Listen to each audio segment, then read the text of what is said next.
tonight I have a very special friend and a very, very special guest. Anyone that's ever read anything about the Ramones, you'll know this name. Please welcome to Indie 103.1 and Complete Control Studios, Arturo Vega. Nice to be here, guys. Nice to be here. Does it feel good to be here? Feels great. You flew out today, right? This morning, yeah. And what was the first thing you did when you got here? Go to work. Go to That's work. what I'm here for, yeah. Really? Do Okay. my job, okay. yeah. You know what? Tell everyone that's listening right now what your job was for the Ramones and how long that job was. Like, how long did you work with the Ramones? Well, I've been with the Ramones from day one, practically. And my job has been to do whatever needs to be done to make things happen for the Ramones. To make everything happen? Yeah. When I met you, you were, the light man for the Ramones. Lighting director, yeah. And I remember when I met you, it was in San Jose, California, One Step Beyond. And I was, probably like, 18, 19, 17, whatever, hanging out. And he goes, I was like climbing up the lighting board. And either I was climbing up the lighting board to do like a dive off of it, or I was just trying to get like a better look at the band. And he goes, "Hey, what are you doing? Get off of there." And I'm like, "All right, man, who are you, man?" Yelling at me.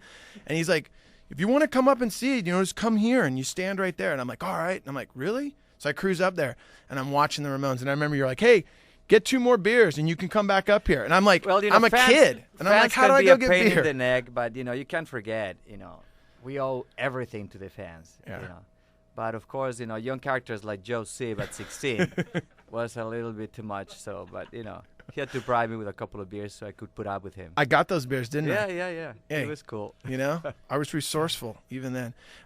So you worked with the Ramones from the beginning all the way up until the last show. How did you meet the Ramones? Because I met Dee Dee. Dee Dee used to come into my building to see a girl that lived above me. And in those days I was painting, and Dee Dee would come in and tell me that him and his buddies from Forest Hills, Queens, were putting a band together. And I thought, okay, Dee Dee, that sounds really cool. But then I saw them for the very first time on their very first show on March 30th, 1974.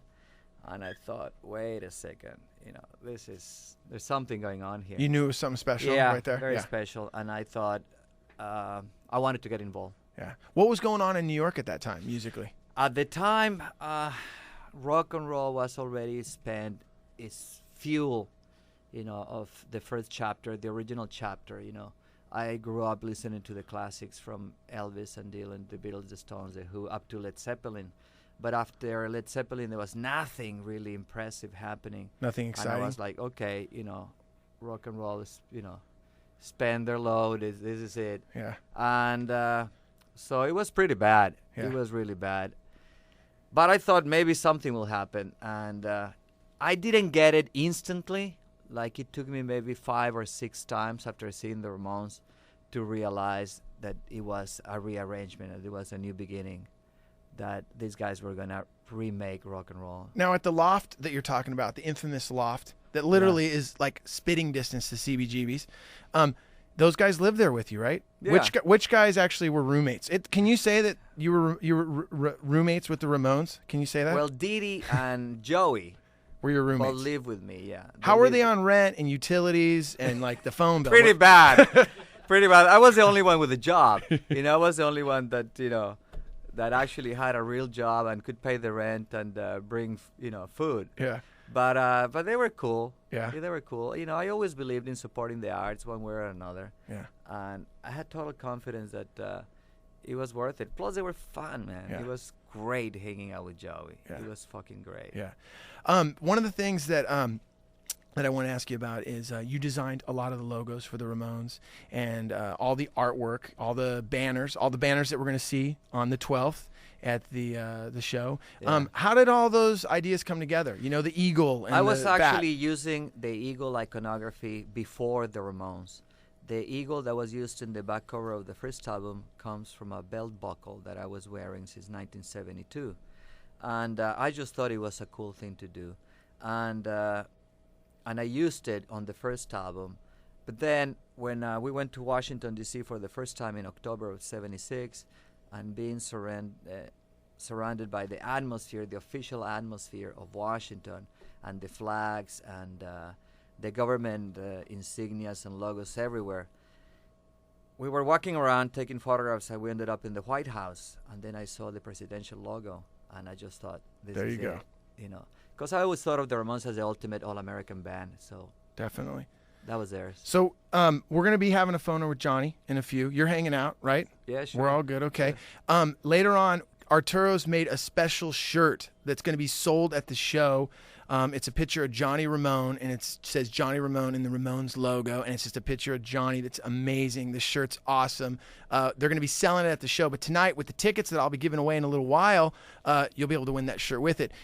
Let's go into a song. You picked this song by the Ramones. Tell us why you picked this song. Today Your Love, Tomorrow the World. It's the doctrine is what I thought could have happened, and it's actually what's happening right now. All right. Well, here are the Ramones off of It's Alive on Indie 103.1 Complete Control. Complete Control. Hey, everybody. I hate to fade out the Street Dogs because they're one of my favorite bands, but you know what? The only guy that would ever get a fade out any music, probably in the history of America, I got Johnny Ramone on the phone. Can you say hi, Johnny? How you doing, Joe? I'm doing good, man. I really appreciate you taking the time to get on the air with me here at Indie 103.1. And such a great night we're about to have on September 12th over there at the Avalon. How does it feel to have all these people getting together to play for the Ramones? It's unbelievable. You know, such a great group of friends. Great show, and I know, I have a bunch of great friends. Yeah, well, everyone's really excited for the night. We've been getting phone calls all night at the station. I just got on the air. And one thing I got to tell you, Johnny, when I originally told you that I had a radio show, I remember I was at your house and you said, "Oh, you got a radio show?" I said, "Yeah." And you said, "What time are you on?" And I said, "Oh, they let me be on the air from 9 to 10. And you said, they only give you an hour. Everyone else has 2 hours. And I was like, "Oh, man." And you're like, "You got to get 2 hours if you're going to be a real DJ." So tonight is so I got 2 hours. It's my first 2 hour night. Right. So I'm moving up in the world.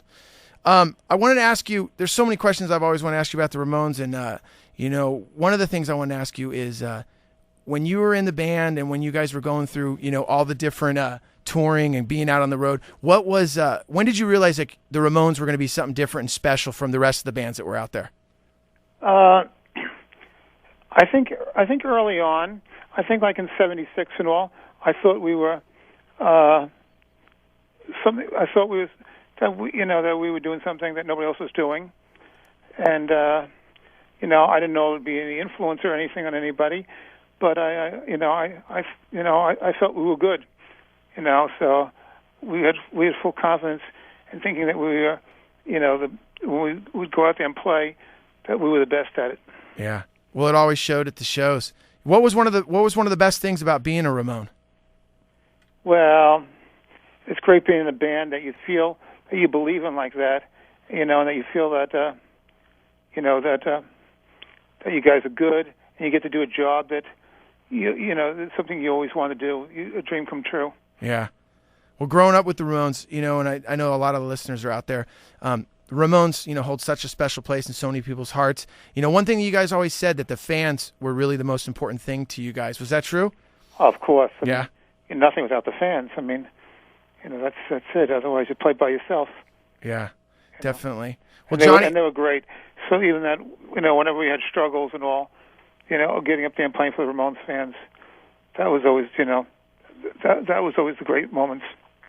Yeah, the shows that I always saw, you guys always, the fans. I mean, even before you guys went on stage, the pit was already, going in a full circle. It seemed like with the "Hey Ho," chant that you guys had, and it just seemed like your music touched so many people, and it really is evident because this show that that everyone's put together on Sunday. I mean, it sold out in 3 minutes, and just the caliber of performers that are going to be there. It's just amazing. You've done a tremendous job, Joe. Well, thanks.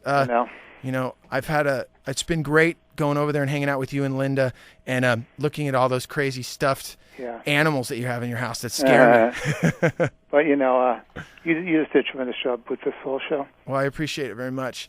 I'm going to play something off of It's Alive, one of my probably all-time favorite Ramones records. I remember as a kid hearing this. It was the first live album I think I ever bought. Can you tell me a little bit about that, a live album?